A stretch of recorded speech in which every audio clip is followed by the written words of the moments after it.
Archaeologists in Jerusalem's city of David have unearthed an absolutely massive ancient structure that sheds new light into the pages of the Bible. Well, Danny the Digger Herman joins us now from Israel. So, Danny, before we get into why this is so significant, what is it? Well, in one word, a dam.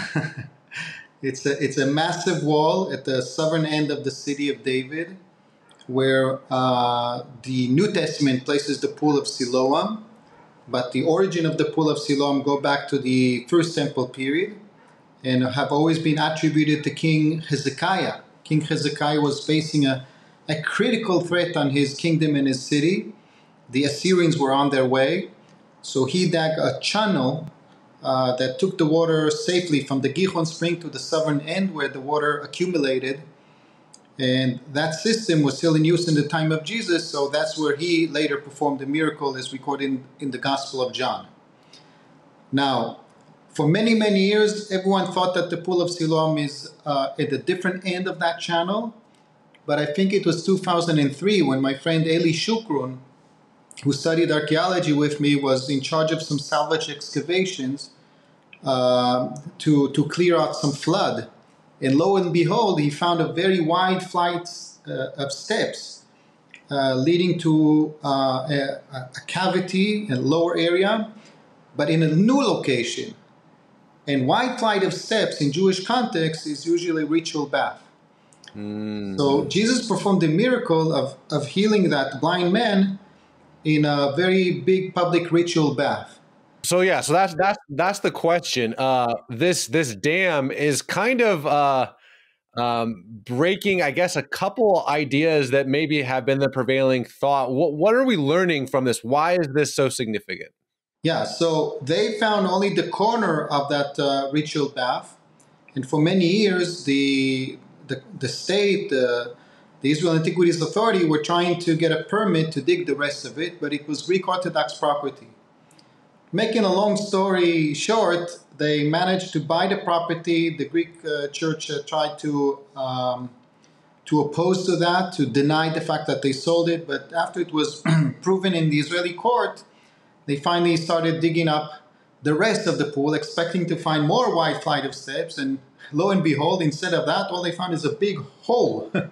Like someone carried away the rest of the stairs or whatever happened there. And then at the southern end, they found a big dam. Now, that dam was actually recorded only in the 19th century, but only the edge of it. It was called in Arabic Birket el Khamra, the red pool. And they definitely had no way of dating that dam in the 19th century. Carbon-14 as a system of dating was not invented yet. It was discovered only in the 1950s. Now, the new excavations not only use carbon-14, but a few other methods that could fine-tune. You know, when you use carbon dating, it gives you an answer like, oh, in the range of, 50 to even 100 years. So many things can happen in 100 years.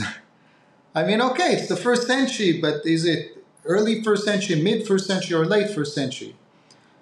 Or in this case, the carbon-14 standard answer would say around the turn of the 9th to the 8th century. No, they managed to date it to a very specific time range of 805 to 795 BC or Wow. BCE. That's like a 10-year. That's a very, very specific time range, which I was stunned to read that they can get so accurate now with carbon dating and corroborated with other methods. But one thing is for sure, it predates Hezekiah. Okay, it's about 200 years earlier. We didn't know that there was a need to build a dam 200 years earlier. And the question is, why did they do this? And who reigned in those days? So the official publications say that it could have either been King Yoash, who reigned until 797, or his successor Amaziah, who reigned from 797 and beyond. But here's the thing. Yoash was actually a very specific king that is known in the Bible for initiating a renovation of the temple. He called for a renovation of the temple. Now, the Bible usually focuses only on what's happening on the temple. I think we can now firmly say that after renovating the temple, he took maybe some money left and decided to make a dam to the city. It's a whole new understanding of Yoash as kind of like a miniature King Herod, a builder. The guy liked to build, and he did good for the city. And the article also suggests that there may have been an issue with a little, like a famine or some chaotic behavior of the climate. So that dam was really to catch flash floods, because Jerusalem witnessed in that specific time frame a flash flood.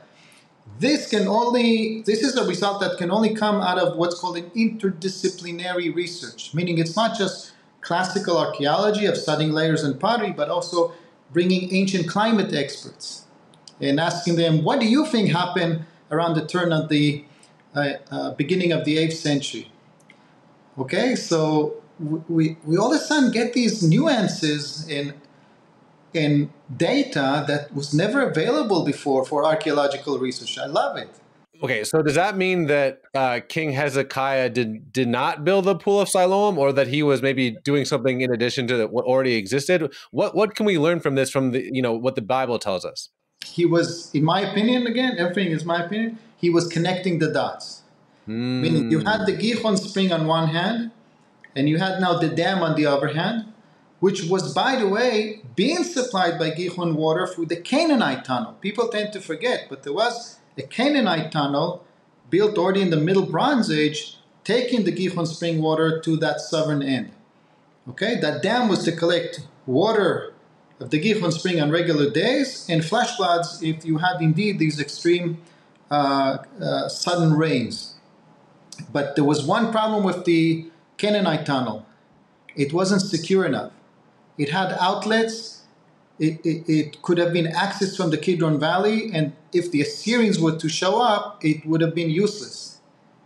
I have to make a new channel, what's known as the Hezekiah Tunnel or the Siloam Tunnel, and I have also to create a proper water reservoir to contain all of this water, not just a dam.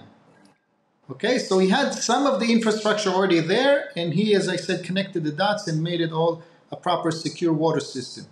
Well, what I love about archaeology in and around the city of David is just how give it a couple years and wait for what they dig up next.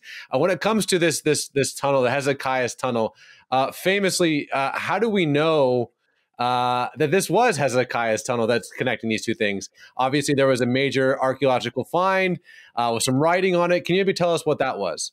Well, first of all, the Bible itself tells us when it concludes Hezekiah's life that he also, and I quote, straightened the water of Jerusalem towards the west, which is a kind of a vague term, but it definitely fits the creation of a channel that would take the water to a new safe location. But in the late 19th century, kids playing inside that tunnel noticed at the end of it that there's an engraved inscription.